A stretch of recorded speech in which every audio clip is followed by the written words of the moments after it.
Brodes Media. It's been a painful Monday. And I'm starting to realize real quick that this is a personal flaw of mine that has to change. Because Monday after a win in Arrowhead, when your football team is 2-0, should be super fucking exciting. You should be able to go get your pumpkin spice latte. That's right, I changed it up from the pumpkin cream cold brew. But I should be getting my pumpkin spice latte with an extra espresso shot and be loving life and be smiling. Instead, I consumed vomit. And I kept hearing non-stop garbage takes nationally about Jalen Hurts and how it's clear he's a problem. And there's a common denominator. It's not Brian Johnson. It's not Kellen Moore. It's not Kevin Patullo. The common denominator is QB1. So if you're getting ticked off with the way the offense looks, maybe realize that there's been one man standing here this whole time. And it's a very fucking simple rebuttal. That one man, he is 39-10 in the regular season. How's that for a common denominator? He's 6-2 in the postseason with a Super Bowl ring, 2 Super Bowl appearances, and a Super Bowl MVP. How's that for common denominator? 39-10. That's as dominant can be. How about winning, 16 straight games that he starts and ends? The only time they lose is when he gets knocked out with the concussion against the Washington Commanders and isn't available to return. That's when they lose. How's that for a common denominator? Is it sustainable, they say? Of course, things need to improve, but winning games no matter what, finding ways to win even if it's greasy while it still has to improve, is it sustainable? It's only the 4th or 5th year we're talking about this and asking that question. Something tells me if we're still asking that question, the answer is yes, in some way, shape, or form. That doesn't excuse the fact that it needs to improve. But you need to realize the greatness of the craft. Anyway, as we look ahead here, I do feel sometimes we do blame coordinators when it's more of a lack of execution. I think sometimes it's the easy way to go. It's the easy route. It's the simplest thing to do. But there's times where it's the right fucking thing to blame. Just because it's the easiest doesn't mean that all of a sudden it's not blamable. I'm going to run through a handful of different audio pieces. One locally with Jeff McClain of The Inquirer. One nationally with Dan Orlovsky of ESPN. And then one again locally in Donovan McNabb, who shared his thoughts on the game. And when I hear all 3 of these pieces of audio, it all points the finger in some way, shape, or form at the coordinator and the lack of anything really on his end. Now, let me be very clear. It doesn't mean that it's going to look this way forever, because we did bitch about Kellen Moore. Kellen Moore got it figured out and squared away. Brian Johnson couldn't. And something tells me this is very planned out. This very vanilla, bland offense. Because Kevin Patullo is so new at this, organizationally, from top to bottom. Guess what? Howie Roseman has a hand in the way this thing gets ran. I think they view this organizationally as let's just dip his toes in the water. Let's play very simplistic. If you don't turn the football over, you win the game. If you win the turnover battle, you win the game. Kelsey, turnover. Cowboys, turnover. Boom. Turning points. Now, what they need to add, though, is explosive plays. Because if you win the explosive play battle and they're obsessed with that stat, you win the game. They're not getting enough of those.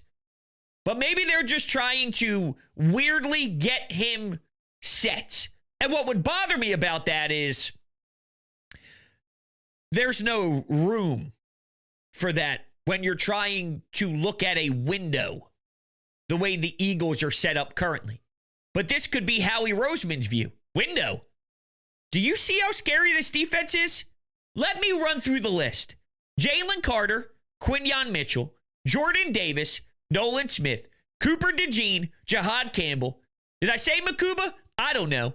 I'll say it 5 times if I want, because that guy was a machine yesterday. I rewatched his highlights, 18 times this morning. Swear to God, my body was fucking shaking. I mean, I was legitimately sweating and shaking, and my body was feeling all sorts of crazy reactions. Blood was flowing, if you catch my drift. This dude was everywhere. That third down tackle, I probably won't stop thinking about it until week 9. Maybe that's what window. This window's never ending with the defense like this. And you're right, there's a lot of talent. But you know what else there is? Vic Fangio. And coordinators are so important. And if Kevin Patullo doesn't get on the right path at some point, then we're going to have a serious problem. I'm okay with it now because I project it to improve. But as of right now, to blame the coordinator, it's not just the easy thing to do, it's the right thing to do. And sometimes the easy thing to do is the right thing to do. And that's where we stand right now. Let's start with Uncovering the Birds, which is a podcast on the Odyssey platform with Philadelphia Inquirer's Jeff McClain. He had Mike Sealski on, who also does work for the Inquirer. And this is what he had to say about Kevin Patullo. We had an episode just last week about Kevin Patullo looking at the first game. Please go listen to it.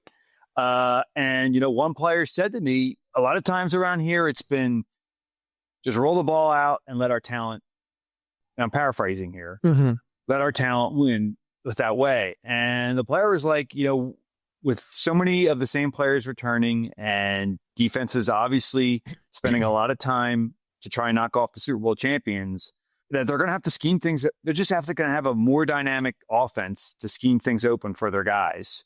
A.J. Brown, Devontae Smith, Dallas Goedert, Saquon Barkley, these are elite players, but you're going up against in this league, there is a very, very small margin between the haves and the have-nots. And it's going to be tough if you can't draw up plays to get guys open.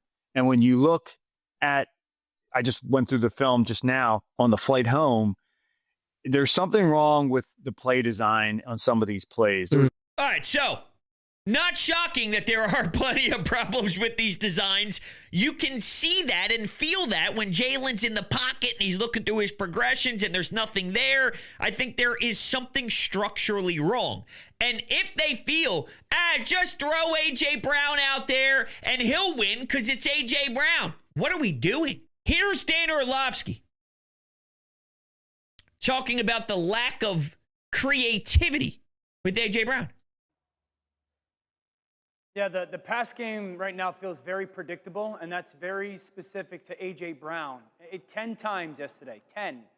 They had A.J. Brown basically line up at the same spot and run essentially the same route. Now, at times it works because he's A.J. Brown, but there has to become more variance in relation to A.J. Brown's route running and what they do off of it. There's a reality where the defense just knew what he was running. Bottom of the screen, he's going to go up 5 yards and run an in breaker.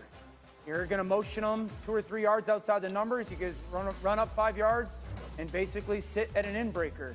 He's 4 yards outside the numbers. He's going to go to 5 yards and run an in breaker. He's going to line up 3 or 4 yards outside the numbers, and he's going to run a 5-yard in breaker. I mean, these are just way too consistent. Now, they get away with it at times because he is so dominant. But if I'm watching this and you're a defensive coordinator and you're saying when A.J. Brown is 5 yards or 4 yards outside of the numbers, A.J. Brown is going to push up to 5 yards and run a slant or a short in. And so through 2 games, there's just this minimization of the routes that AJ is running, and there is a predictability. You watched it on the Chiefs. They kind of knew exactly where AJ was going to go in relation to where he was starting in the game, or at least where he was starting his route lineup-wise, and where he ends up. So there needs to be some route variation for A.J. Brown in their pass game to get better. They win the game. They made some big-time plays. But that is something they have to look at. I mean, it's as clear as day. It really is. And that almost aligns perfectly with what Jeff McLean was saying. They may just trust A.J. It's A.J. Brown. Come on. It's A.J. Brown. We're good. Oh, man. Come on. He could beat anybody. And maybe you can get away with it for a snap or two, even when he's slipping. Right? The ball, it's his hand. He's slipping. He can barely see it. It's above his head. He still brings it in. It's crazy. It's absurd. That's the magic touch you have sometimes with the difference maker. And that's great. But that ain't going to fly. This ain't going to fly. Okay, here's Donovan McNabb. He was on with the afternoon show. WIP tweeted this out. It's about a 2-minute clip, but I'm just going to play maybe the 25 to 30 seconds of importance here. So here's Donovan McNabb on the offense. I think when I watch the game, I look back and I'm like, well, first of all, Jalen's got a lot of time in the pocket, but I'm like, it should not take that long for us to go through our reads and find somebody to come open in the passing game. So I just think, where's the timing, passing combinations where we're throwing off our back foot, 5-step plant, 3-step plant? I just don't see that right now with us throwing with rhythm in the passing game. So that's because there's a problem. That's because there's none of that involved. If Jalen Hurts has this time, and I don't even think the offensive line, truth be told, has hit their perfect spot. You'll know when they're in rhythm. You'll know when the offensive line is fully intact and feeling itself and grooving. And it'll happen soon here, but we're not there yet 2 weeks in. We know what that special feeling is like when you trust the guys up front even more than you do now. But why, when you look through your progress, why does he have so long and he's looking through? It's not because Jalen Hurts is a bad quarterback. Nothing is making sense. Nothing's making sense. And what I can't have is one guy tweet out one clip of all the passing downs. See, this is where Jalen fucked up. Come on, man. Okay. You can look at one play individually. I'm looking at the entirety of the flow.